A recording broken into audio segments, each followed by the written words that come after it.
scar on our hearts that will last forever. And as we continue to look back 3 years later on 1 October, News 3's Denise Rosh is talking to two heroes from that night, defining what it is to be Vegas strong.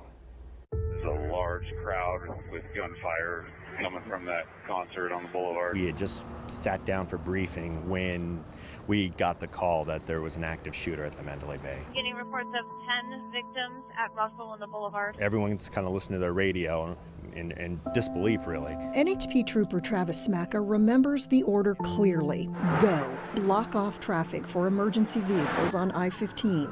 It was October 1st, 2017. There has been a shooting with multiple victims just outside Mandalay Bay. There was a concert taking place. And the Route 91 Harvest Festival on Las Vegas Boulevard had become a crime scene. It was mass panic going on in there. Everyone was starting to run. We started seeing people go down. Lieutenant Sean Eckert was off duty that night, attending the concert with friends when the shooting started. His training kicking into high gear. So we tried to grab as many as we could, and we told them we're off-duty cops. Like, just get with us. We'll get you out of here. And at that point, we didn't really know exactly what was going on. Eckert and his friends led as many as 20 strangers out the gate and up this back road, heading to waiting ambulances on Tropicana Avenue. Among them, a woman who had been shot in the back. About the same time, Trooper Smacka was flagged down by a pickup truck filled with people. They start screaming at me that they have several gunshot victims in the bed of the truck, including a young girl who appears to be bleeding to death. She's not doing well. So at that point, I told them, stay on my bumper. I'm gonna get you where you need to go. That girl was Taylor Barr. Here she is on the right, posing for pictures at the concert. After leading the truck to UMC, Smacka was told later that night Taylor didn't make it. The first thought that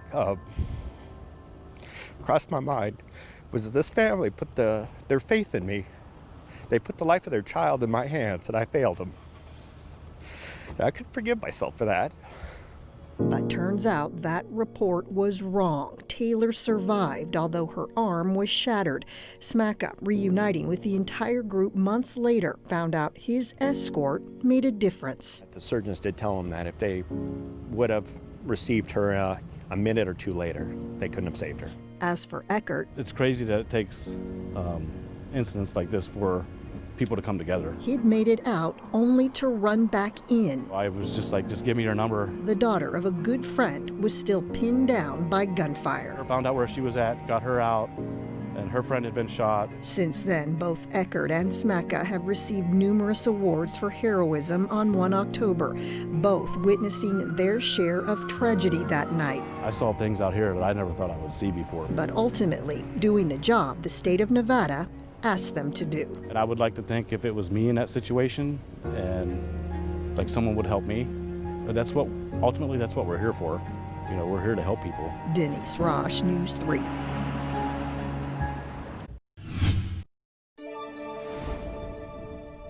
Hattie Mestis, 67, Riverside, California. Tonight, the mayor of Las Vegas read the names of all the victims killed in the 1 October attack when a gunman opened fire from the 32nd floor of Mandalay Bay into a crowded country music festival below. It's been 3 years since that tragic night. And that name reading ceremony just took place at the Healing Garden in downtown Las Vegas. That's where we find News 3's Gabby Hart. She joins us live. And Gabby, this is, of course, such an emotional time for so many people here. It is. That was a night that none of us will ever forget, and that's what they did today, honor those victims and make sure that they aren't forgotten. We saw family members of the victims as well as survivors and members of the community who came out to this Healing Garden just to pay their respects. You can still see the candles that are lit from that ceremony that just took place, and I can tell you that from talking to survivors, they say that even 3 years later, it doesn't get any easier. They're still dealing with the trauma, and that even talking about it brings tears to their eyes. I don't necessarily know that there's a lot of healing that goes along with it. I guess just knowing that there's other people who went through it. 3 years after bullets poured into the crowd at the Route 91 festival in Las Vegas, we're still hearing untold stories from the thousands who made it out alive. I think it gets worse. Yeah. It gets worse because the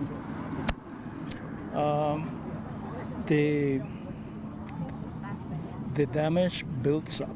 William Henning was at the concert with his teenage grandchildren, celebrating his 71st birthday. I bought the tickets to bring him to a massacre. That was something that it's even worse than being there. Now he's spending his 74th birthday at the Healing Garden and reflecting on that night. It's a constant mental agony. Coming close to October 1st in September, the middle of September, start feeling the butterflies and, the stomach.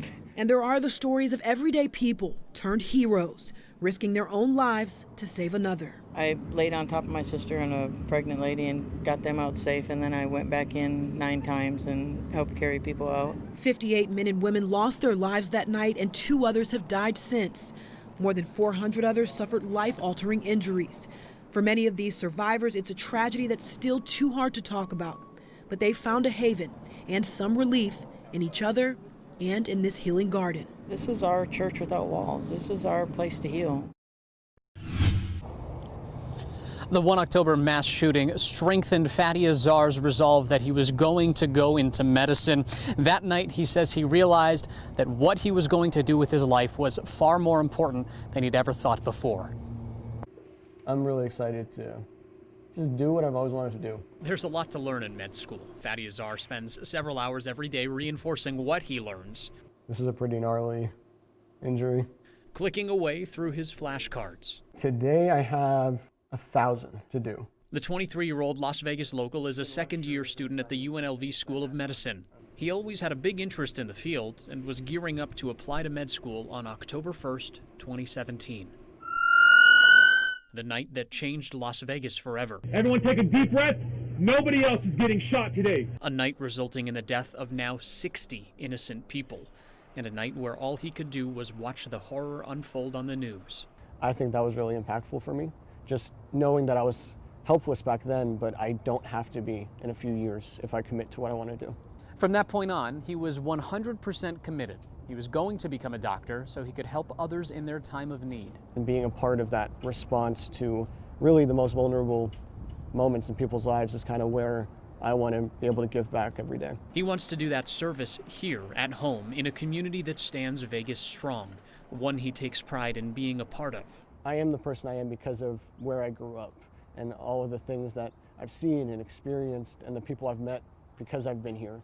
I think it's only right to give back to the community that's given me pretty much everything. He still has more studying to do, but after a few more years of med school and a residency, Dr. Fadi Azar will be proud to practice for this community as it continues to grow Vegas stronger.